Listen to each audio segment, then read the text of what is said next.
नमस्कार बच्चों, मेरा नाम मीनाक्षी शर्मा है और मैं आपकी संस्कृत टीचर हूँ। कैसे हो आप सभी? आशा करती हूँ कि आप सभी घर में स्वस्थ और सुरक्षित होंगे। आज मैं आपको आपकी पाठ्य पुस्तक रुचिरा द्वितीय भाग्य का 5वां पाठ पंडिता रमाबाई पढ़ाऊँगी। तो इसमें हम किसके बारे में जानेंगे? पंडिता रमाबाई के बारे में। तो आइए हम सब मिलकर पाठ को पढ़ते हैं। स्त्री शिक्षा क्षेत्रे अग्रगण्या पंडिता रमाबाई 1858 तमे ख्रीष्टाब्दे जन्म अलभत। स्त्री शिक्षा के क्षेत्र में अग्रगण्य आगे गिनी जाने वाली पंडिता रमाबाई का जन्म सन 1858 ईस्वी में हुआ। स्त्री शिक्षा क्षेत्र में अग्रगण्या पंडिता रमाबाई का जन्म 1858 ईस्वी में हुआ। तस्या पिता अनंत शास्त्री डोंगरे, माता च लक्ष्मीबाई आस्था। तो रमाबाई का जन्म कब हुआ था? सन 1858 ईस्वी में। तस्या पिता अनंत शास्त्री डोंगरे, माता च लक्ष्मीबाई आस्था। उनके पिता अनंत शास्त्री डोंगरे और माता लक्ष्मीबाई थी। उनके पिता का नाम क्या था? अनंत शास्त्री डोंगरे और माता का नाम लक्ष्मीबाई था। तस्मिन् काले स्त्री शिक्षाया स्थिति चिंतनीया आसीत्। उस समय में, किस समय में? जब पंडिता रमाबाई का जन्म हुआ था ना, उस समय में, पंडिता रमाबाई के समय में स्त्री शिक्षा की स्थिति चिंतनीय थी, शोचनीय थी, अच्छी नहीं थी। स्त्रीणां कृते संस्कृत शिक्षणं प्राय प्रचलितं न आसीत्। स्त्रियों के लिए संस्कृत शिक्षण प्राय प्रचलित नहीं था। किंतु डोंगरे रूढ़िबद्धा धारणां परित्यज्य स्वपत्नीं संस्कृतम् अध्यापयत्। किंतु जो उनके पिता थे ना, अनंत शास्त्री डोंगरे, उन्होंने रूढ़िबद्ध धारणा को त्याग कर, जो धारणा चली आ रही थी ना कि स्त्रियों को संस्कृत शिक्षा नहीं कराई जाती थी, तो उन्होंने रूढ़िबद्ध धारणा को त्याग कर अपनी पत्नी को संस्कृत का अध्ययन कराया, संस्कृत पढ़ाई। एतदर्थं स समाजस्य प्रतारणां अपि असहत।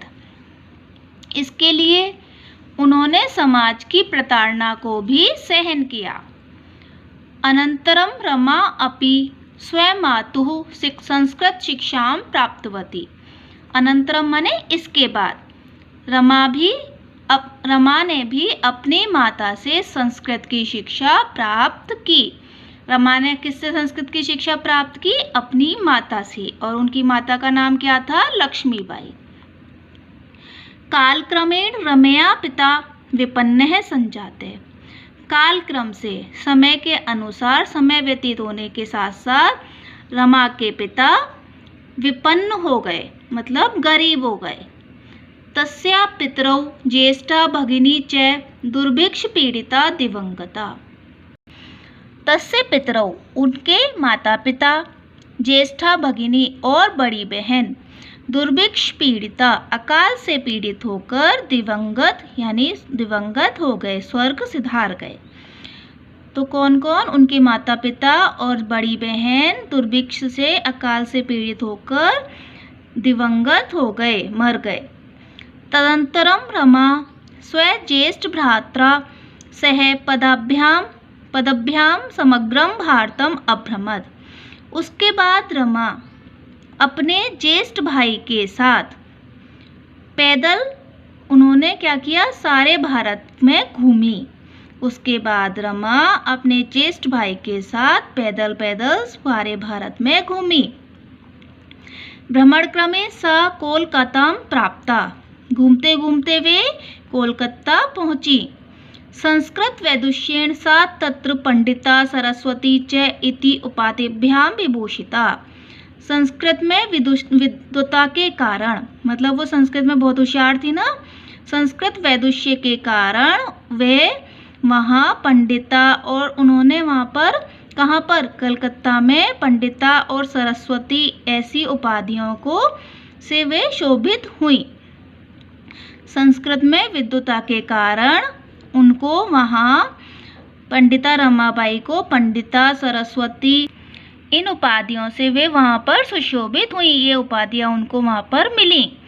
तत्रैव सा ब्रह्म समाजेन प्रभाविता वेदाध्ययनम अकरोत्। तत्रैव, तत्र प्लस एव, कौन सी संधि है यहाँ पर, वृद्धि संधि। वहाँ पर ही, एव माने ही, तत्र माने वहाँ, वहाँ पर ही उन्होंने ब्रह्म समाज से प्रभावित होकर वेदों का अध्ययन किया। पश्चात सा स्त्रीणां कृते वेदादीनां शास्त्राणां शिक्षायै आंदोलनं प्रारब्धवती। पश्चात सा, इसके बाद उन्होंने स्त्रियों के लिए वेद आदि शास्त्रों की शिक्षा के लिए आंदोलन प्रारंभ किया। 1880 तमे ख्रीष्टाब्दे सा विपिन बिहारी दासेन सह बांकीपुर न्यायालय विवाहम अकरोत्। सन 1880 में उन्होंने विपिन बिहारी दास के साथ बांकीपुर न्यायालय में विवाह किया। सार्धैक वर्षात् अनंतरम तस्या पति दिवंगता। सार्धैक वर्षात् यानी 1 और आधा, 1.5 वर्ष के बाद ही उनके पति भी दिवंगत हो गए, उनके पति का भी स्वर्गवास हो गया। तदंतरम सा पुत्र्या मनोरम्या सह जन्मभूमि महाराष्ट्रम प्रत्यागच्छत। तदंतरम यानी उसके बाद वे अपनी पुत्री मनोरमा के साथ अपनी जन्मभूमि महाराष्ट्र लौट आईं। नारीणां सम्मानाय शिक्षाय च सा स्वकीयं जीवनम अर्पितवती। नारियों के सम्मान के लिए और उनकी शिक्षा के लिए उन्होंने अपना जीवन अर्पित कर दिया। हंटर शिक्षा आयोगस्य समक्षम नारी शिक्षा विषय सा स्वमतं प्रस्तुतवती। हंटर शिक्षा आयोग के समक्ष नारी शिक्षा इस विषय पर उन्होंने अपना मत प्रस्तुत किया। सा उच्च शिक्षार्थम इंग्लैंड देशम गतवती। वे ऊंची शिक्षा के लिए, मतलब और अधिक शिक्षा के लिए, उच्च शिक्षा के लिए इंग्लैंड देश गईं। वह उच्च शिक्षा के लिए इंग्लैंड देश गईं। तत्र ईसाई धर्मस्य स्त्री विषय के उत्तम विचारै प्रभाविता जाता। वहाँ, कहाँ पर, इंग्लैंड देश में, वहाँ ईसाई धर्म के स्त्री विषयक उत्तम विचारों से वे प्रभावित हुई। इंग्लैंड देशात् रमाबाई अमेरिका देशम अगच्छत।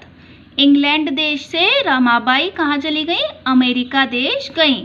तत्र सा भारतस्य विधवा स्त्रीणां सहायतार्थम अर्थ संचयम अकरोत्।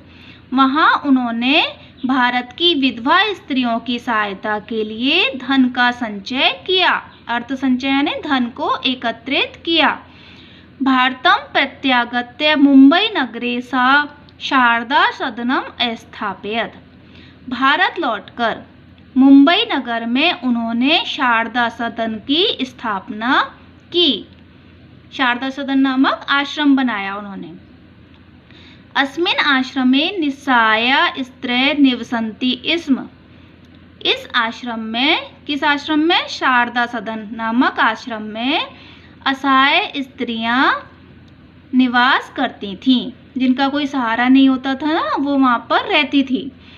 तत्र स्त्रय मुद्रण, टंकण, काष्ठ कलादीनां च प्रशिक्षणम अपि लभन्ते स्म। वहाँ पर वे स्त्रियां मुद्रण यानी छपाई, टंकण माने यानी टाइपिंग, और काष्ठ कला आदि का प्रशिक्षण भी प्राप्त करती थीं। कहाँ पर, शारदा सदन में। वहाँ पर वे स्त्रियां मुद्रण, छपाई, टाइपिंग और काष्ठ कला आदि, लकड़ी की कला आदि का प्रशिक्षण भी प्राप्त करती थीं। परम इदम सदनम पुणे नगरे स्थानांतरितम जातम। पर इसके बाद यह सदन, कौन सा, शारदा सदनम, पुणे नगर में स्थानांतरित हो गया, पुणे नगर में चला गया। स्थानांतरित हो गया। ततः पुणे नगरस्य समीपे केडगांव स्थाने मुक्ति मिशन नाम संस्थानम तया स्थापितम। तब पुणे नगर के समीप केडगांव नामक स्थान पर मुक्ति मिशन नामक संस्थान उनके द्वारा स्थापित किया गया। वहाँ पुणे नगर के समीप केडगांव नामक स्थान पर मुक्ति मिशन नामक संस्थान उनके द्वारा स्थापित किया गया। देखो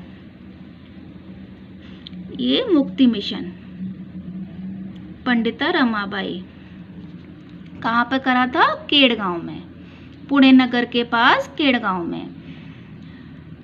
अत्र अधुना अपि निराश्रिता स्त्रियः ससम्मानं जीवनं यापयन्ति। यहाँ पर आज भी निराश्रित स्त्रियां, बेसहारा असहाय या बेसहारा स्त्रियां सम्मानपूर्वक जीवन यापन करती हैं। 1922 तमे ख्रीष्टाब्दे रमाबाई महोदयाया निधनम अभवत्। सन 1922 ईस्वी में रमाबाई महोदया का निधन हो गया। सा देश विदेशानाम अनेकासु भाषासु निपुणा आसीत्। वह देश और विदेशों की अनेक भाषाओं में निपुण थीं। उनको बहुत सारी भाषाएं आती थीं। समाज सेवाया अतिरिक्तं लेखन क्षेत्रे अपि तस्या महत्वपूर्णम अवदानम अस्ति। समाज सेवा के अतिरिक्त लेखन क्षेत्र में भी, अपि माने भी, उनका महत्वपूर्ण योगदान है। अवदानम माने योगदान। समाज सेवा के अतिरिक्त लेखन क्षेत्र में भी उनका महत्वपूर्ण योगदान है। स्त्री धर्म नीति हाई कास्ट हिंदू विमेन इति तस्या प्रसिद्धम रचनाद्वयम वर्तते। स्त्री धर्म नीति और हाई कास्ट हिंदू विमेन, ये उनकी प्रसिद्ध 2 रचनाएं हैं। तो बच्चों, इसमें हमने किसके बारे में जाना? पंडिता रमाबाई के बारे में। और इस पाठ के शब्दार्थ भी इसमें दिए हुए हैं किताब में। इन्हें आप अपनी उत्तर पुस्तिका में लिखेंगे।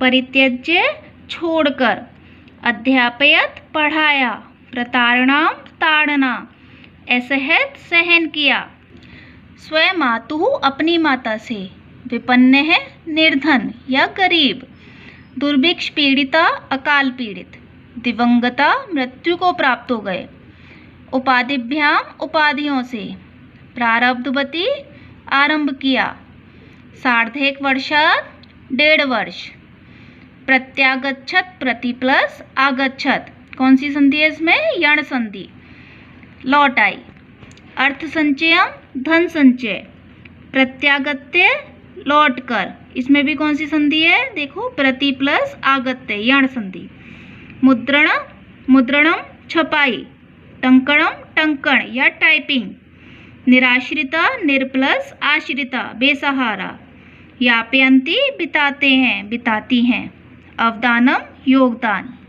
तो बच्चों, इन शब्दार्थों को आप अपनी उत्तर पुस्तिका में लिखेंगे। नेक्स्ट वीडियो में मैं इसके अभ्यास प्रश्न करवाऊंगी।